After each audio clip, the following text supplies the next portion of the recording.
નમસ્તે વિદ્યાર્થી મિત્રો, આજે આપણે ધોરણ 8 વિષય સામાજિક વિજ્ઞાન પાઠ 9મો ઈસવીસન 1857 નો સ્વાતંત્ર્ય સંગ્રામ એ પાઠની ચર્ચા કરીશું। એ પાઠમાં પહેલા આપણે પ્રસ્તાવના આપેલી છે, પછી છે 1857 ના સંગ્રામના કારણો છે, સંગ્રામનું આયોજન અને મંગલ પાંડે છે, પછી છે સંગ્રામનો વ્યાપ અને આગેવાની કોણે કરી એ છે, પછી છે 1857 નો સંગ્રામ અને ગુજરાત રાજ્ય, બરાબર। પછી છે સંગ્રામનો અંત કેવી રીતે થયો, પછી સંગ્રામની નિષ્ફળતા, સંગ્રામના પરિણામો અને અસરો, બરાબર। આ પાઠની અંદર આપણે આટલા પોઈન્ટ જોવાના છે। આપણે પહેલો પોઈન્ટ જોઈશું।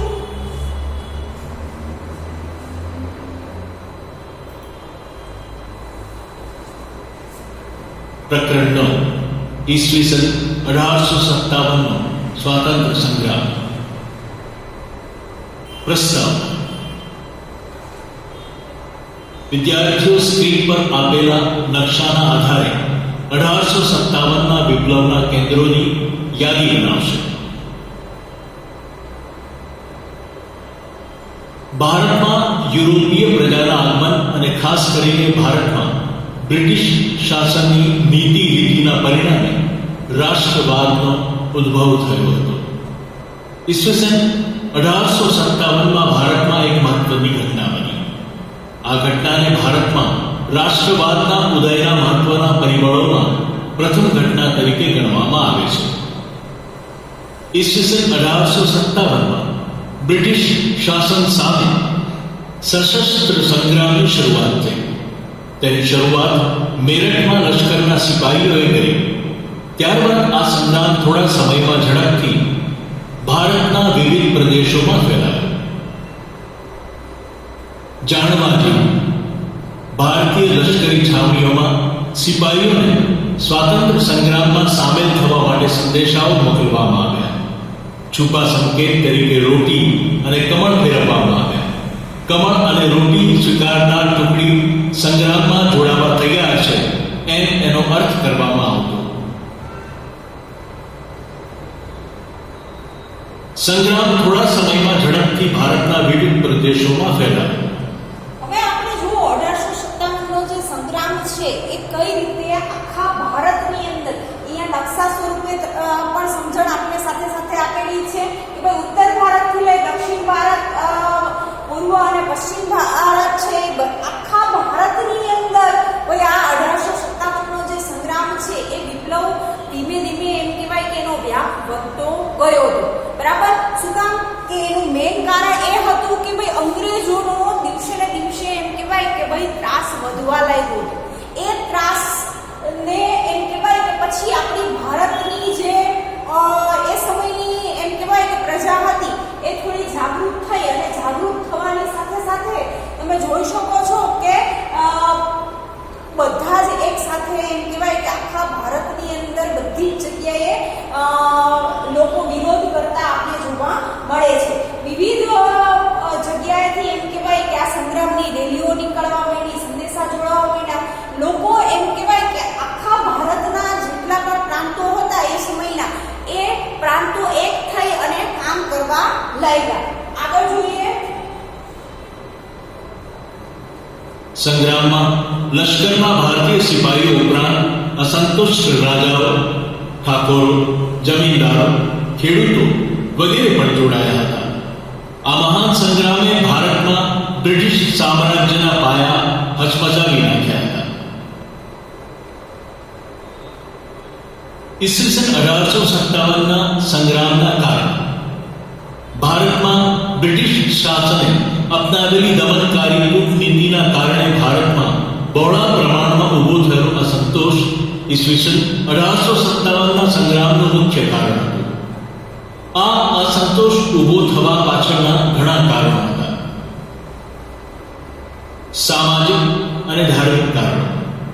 કંપની સરકારે સામાજિક હવે 1857 નો જે સંગ્રામ થયો એના માટે કારણો કયા કયા જવાબદાર હતા એવું પૂછવામાં આવે તો આપણે પહેલું જ આપણે કારણ આપ્યું છે કે સામાજિક અને ધાર્મિક કારણો। એ સમયની સામાજિક પરિસ્થિતિ તમે જુઓ તો આપને ખબર જ છે કે સમાજની અંદર ઘણા બધા કુરિવાજો હતા, બરાબર। આપણે ધાર્મિક દ્રષ્ટિએ જુઓ તો એ સમયનો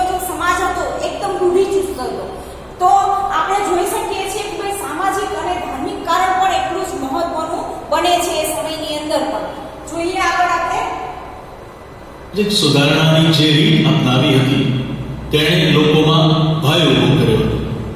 તેમને લાગ્યું કે કંપની સરકાર ઇરાદાપૂર્વક ખ્રિસ્તી ધર્મ અંગીકાર કરાવી ભારતની ધર્મ અને સંસ્કૃતિનો નાશ કરવા માંગે છે.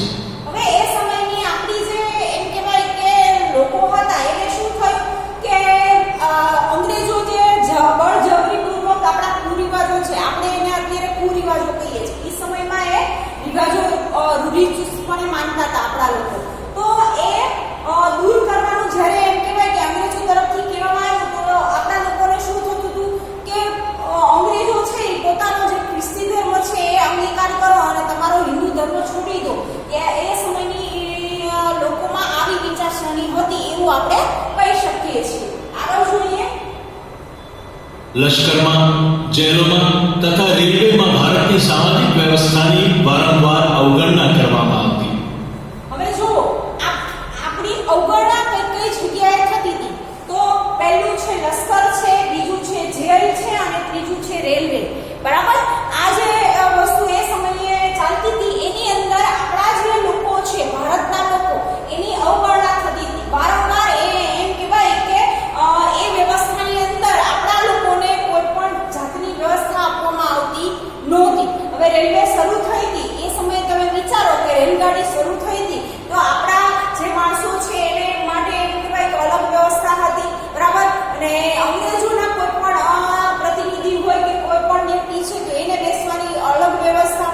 તો એ જે એમ કહેવાય કે ઉચ્ચ નીચના ભેદભાવો હતા એ ભેદભાવો આપણે કહી શકે છે કે અંગ્રેજો સામે પછી દિવસે ને દિવસે આપણો જે રોષ છે એ વધતો ગયો હતો. આગળ જોઈએ. સમાજનો મોટો ભાગ એ સમયે રૂઢિચુસ્ત હતો. તેથી નવા પરિવર્તનોએ તેનામાં અસંતોષ ઊભો કર્યો. પરિણામે કેટલાક લોકો પોતાના સામાજિક ધાર્મિક માળખાને ટકાવી રાખવા સંગ્રામમાં જોડાયા. આર્થિક કારણ. કોઈ પણ પ્રજા માટે આર્થિક પરિસ્થિતિ લાંબા સમય સુધી તંગ બની રહે ત્યારે તે બળવાના માર્ગે વળે છે. હવે બીજું કારણ છે આ સંગ્રામ થવાનું બીજું કારણ છે આર્થિક પરિસ્થિતિ. એ સમયના લોકોની આર્થિક પરિસ્થિતિ દિવસે ને દિવસે કેવી થતી હતી? ભાઈ ખરાબ થતી હતી. બરાબર. શું કામ કે એ સમયની જે આપણી પ્રજા છે એને દિવસે ને દિવસે શોષણ વધારે કરવામાં આવતું હતું. કોના દ્વારા? તો ભાઈ અંગ્રેજો દ્વારા. બરાબર. વારંવાર એમ કહેવાય કે શોષણ કરી અને એ સમયના લોકોને હેરાન કરવામાં આવતા હતા. કોના દ્વારા? તો આપણે યાદ રાખીશું ભાઈ અંગ્રેજો દ્વારા. અંગ્રેજોનો ભારતમાં આવી ઈસ્ટ ઇન્ડિયા કંપનીની સ્થાપના કરવા પાછળનો મૂળભૂત હેતુ ભારતની સમૃદ્ધિ બ્રિટનમાં ખેંચી જવાનો હતો. વળી તેમની શાસન પ્રણાલી પણ ભારતના ભોગે ઇંગ્લેન્ડને સમૃદ્ધ બનાવવાની હતી. ભારતની મોટાભાગની પ્રજા ખેતી પર આધારિત હતી. કોર્નવોલિસની કાયમી જમાબંધી અને મનરોની રૈયતવારી પદ્ધતિના કારણે જમીનદારો તથા ખેડૂતો પાસેથી જમીનો છીનવાઈ ગઈ. હવે કોર્નવોલિસ અને મનરો નામના જે અંગ્રેજો હતા એ સમયે જે એને એમ કહેવાય કે જમીન વહેંચણી પદ્ધતિનો વિકાસ કરેલો એના કારણે આપણા જે ખેડૂતો છે, આપણે ખબર જ છે કે ભારત દેશની મોટા ભાગની વસ્તી છે એ ખેતી ઉપર આધાર રાખે છે. બરાબર. ખેતી એ આપણો મુખ્ય વ્યવસાય છે. તો એ સમયે એમ કહેવાય કે મોટા ભાગના લોકો ખેતી સાથે જોડાયેલા હતા અને દિવસે ને દિવસે એમ કહેવાય કે એની જમીનો પણ જતી રહી એટલું દેવું થઈ જતું હતું અને અંગ્રેજો એટલી એમ કહેવાય કે કર વસૂલી કરતા હતા એવું આપણે કહી શકીએ છીએ. આગળ જોઈએ. તેથી તેઓ સંગ્રામમાં જોડાયા. ખેતીની જેમ સુતરાઉ તથા રેશમી કાપડનો ઉદ્યોગ પણ પડી ભાગે તે માટે ભારતીય કાપડ ઉપર 70 થી 80% જકાત નાખી, જેથી તે મોંઘું બને. બીજી બાજુ ઇંગ્લેન્ડથી ભારત આવતા કાપડ તથા અન્ય માલ ઉપર જકાત ઓછી રાખી, જેથી તે સસ્તું મળતા ભારતીય ઉદ્યોગ ધંધા પડી ભાગ્યા. ભારતમાં ઘણા કારીગરો ખાદી, શાળ પર કાપડ વણાટ જેવા ગૃહ ઉદ્યોગોથી રોજી રોટી મેળવતા. મશીનો પર તૈયાર થઈ સસ્તા ભાવે મળતા ઇંગ્લેન્ડના કાપડની સામે તેઓ ટકી ગૃહ ઉદ્યોગો પડી ભાગ્યા.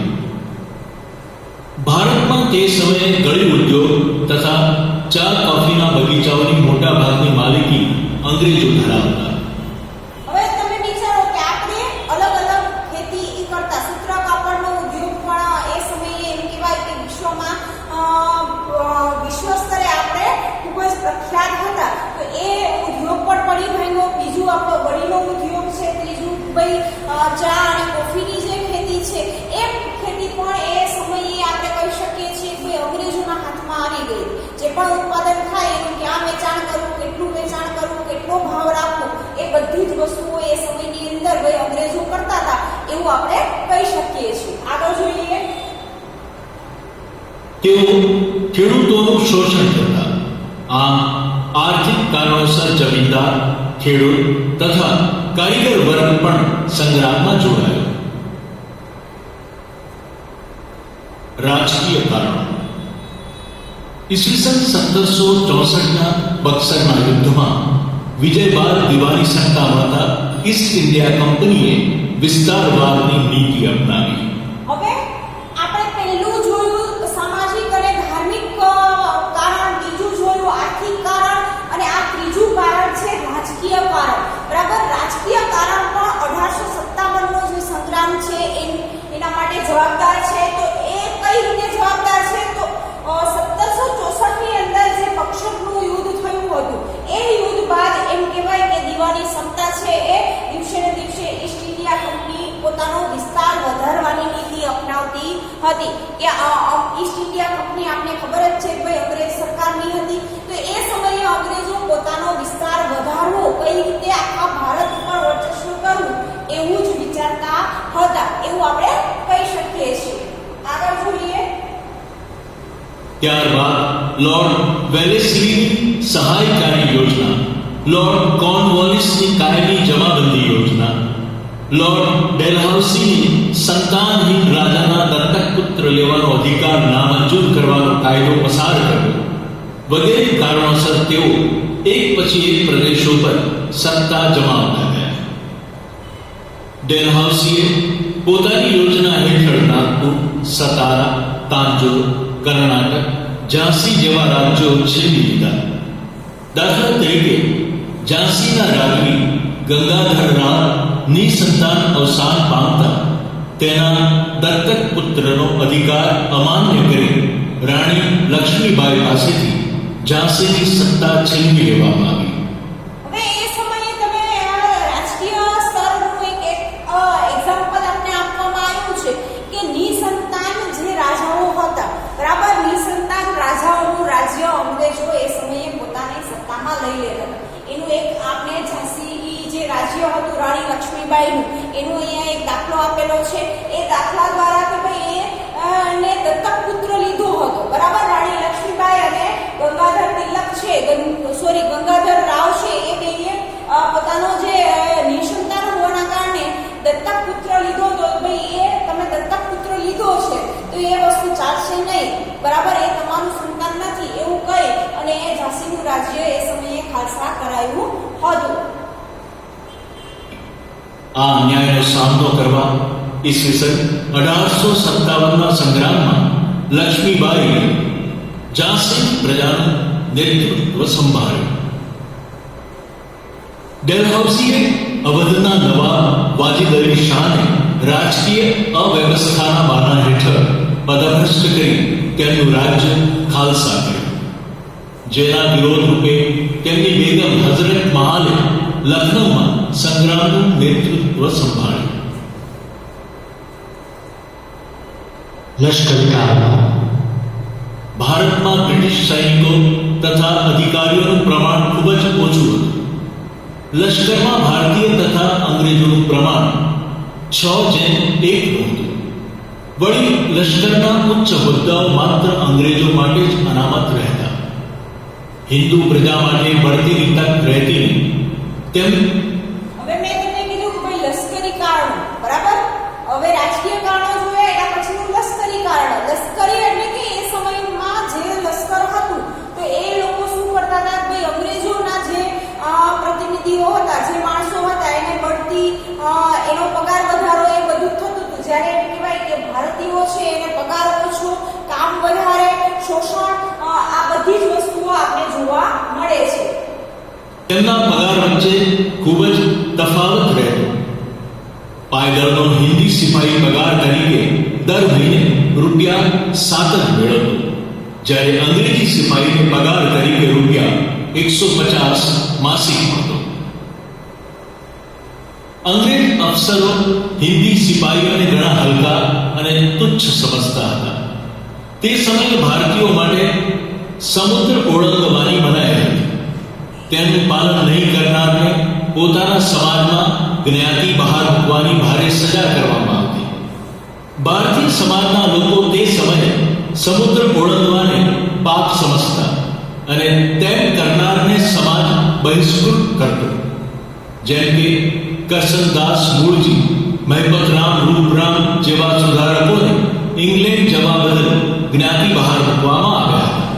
હવે એ સમયે આપણી એમ કહેવાય કે ભારતની જે લોકો હતા એમાં એક માન્યતા હતી કે સમુદ્રને ઓળંગવો એ સમયમાં એમ કહેવાય કે પાપ ગણાતું હતું. હવે આપણે ખબર જ છે કે પહેલાના સમયની અંદર એક દેશમાંથી બીજા દેશમાં જવા માટે આપણે સમુદ્રનો ઉપયોગ વધારે કરતા હતા. તો આવા બે વ્યક્તિનું એક્ઝામ્પલ આપેલું છે આપણે, કરસનદાસ મૂળજી અને મહેપતરામ રૂપારામ નામના જે બે વ્યક્તિ છે. એમ કહેવાય કે ભારતમાંથી બીજા દેશમાં ગયા હતા, તો આપણા ભારતના લોકોએ એને નાત બાર મૂકવામાં આવ્યા હતા. હવે નાત બાર મૂકવા, તમને એમ પ્રશ્ન થાય કે નાત બાર મૂકવા એટલે કે ભાઈ એની સાથે કોઈ પણ વ્યક્તિ છે એ વ્યવહાર રાખશે નહીં, બરાબર. એ પરિવારને અલગ કરી દેવામાં આવતો હતો. નાના ગામડાની અંદર આ પહેલાના સમયની અંદર વધારે થતું હતું. એને કોઈ બોલાવે નહીં, એની સાથે કોઈ વાતચીત ન કરે, કોઈ પણ જાતનો વ્યવહાર ના કરે, બરાબર. એ રીતે એમ કહેવાય કે નાત બહાર મૂકવામાં આવતા હતા. હિન્દી સિપાહીઓને જબરદસ્તીથી વિદેશમાં યુદ્ધ કરવા મોકલવામાં આવતા.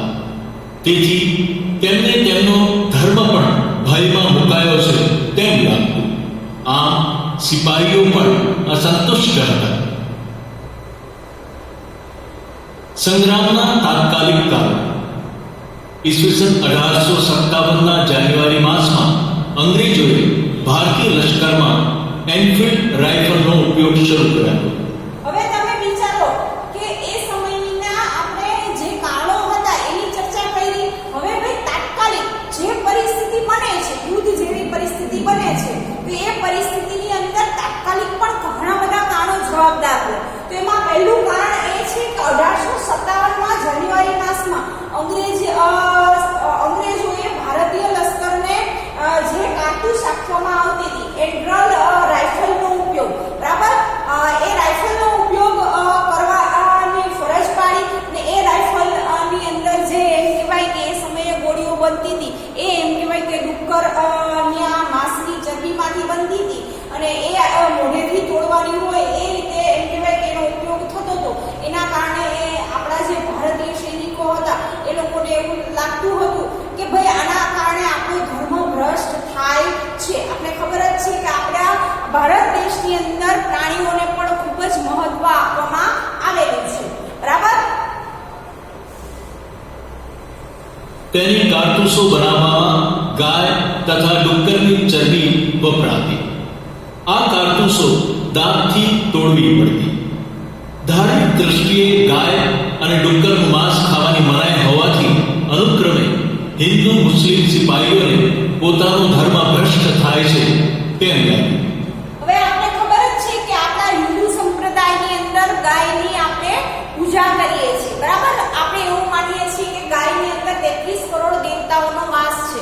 તો ભાઈ એ ગાયની ચરબીનો ઉપયોગ થયેલી ગોળીઓ મોઢેથી તોડવી, બરાબર. આપણે ખબર જ છે કે એનું માંસ પણ આપણે ખાવામાં ઉપયોગ કરતા નથી. અને એ કારતૂસોને જ્યારે એમ કહેવાય કે આપણા ભારત દેશના હિન્દુ સિપાહી હોય કે મુસ્લિમ સિપાહી હોય મોઢેથી તોડવી પડતી કે ભાઈ એ લોકોને પોતાનો ધર્મ ભ્રષ્ટ થયો છે. તો એ વસ્તુ એ સમયે એ લોકો માનતા હતા એવું આપણે કહી શકીએ છીએ. આગળ જોઈએ. જેથી તેમણે ઉપરી અધિકારીઓને ફરિયાદ કરી, પણ સમસ્યાનું નિરાકરણ ન આવતા બહેરામપુરની 19મી પલટને આ કારતૂસો વાપરવાની ના પાડી. પરિણામે આખી પલટન બરતરફ કરવામાં આવી. હવે એ સમયે 19 નંબરની જે પલટન હતી એ પલટને આ કારતૂસનો ઉપયોગ કરવાની ના પાડવામાં આવી.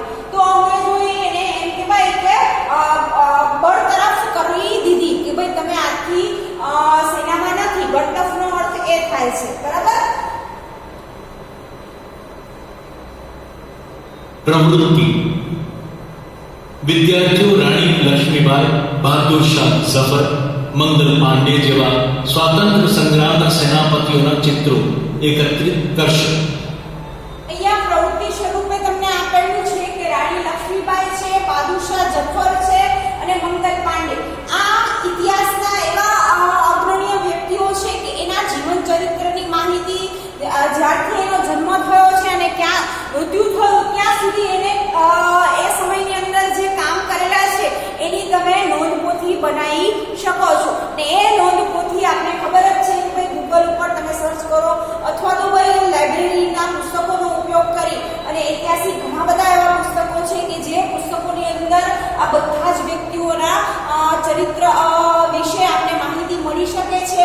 તો એ માહિતીનો સંગ્રહ કરી અને આપણે નોંધપોથી બનાવી શકીએ છીએ, બરાબર. એ સમયના ચિત્રો લઈ લો કે ભાઈ રાણી લક્ષ્મીબાઈએ યુદ્ધ કઈ રીતે કર્યું હતું, બરાબર. પછી મંગલ પાંડે ભાઈ કઈ રીતે આપને ખબર જ છે કે ભાઈ એ મરવાથી બિલકુલ ડરતા નહોતા, એ નિડર હતા. એ બધી જ વસ્તુઓ આપણે ઇતિહાસના ઘણા બધા પુસ્તકની અંદરથી આપણે માહિતી મળી શકે છે. તો એ માહિતી મેળવી અને આપણે એક સરસ મજાની નોંધપોથી પણ બનાવી શકીએ છીએ. આગળ જોઈએ.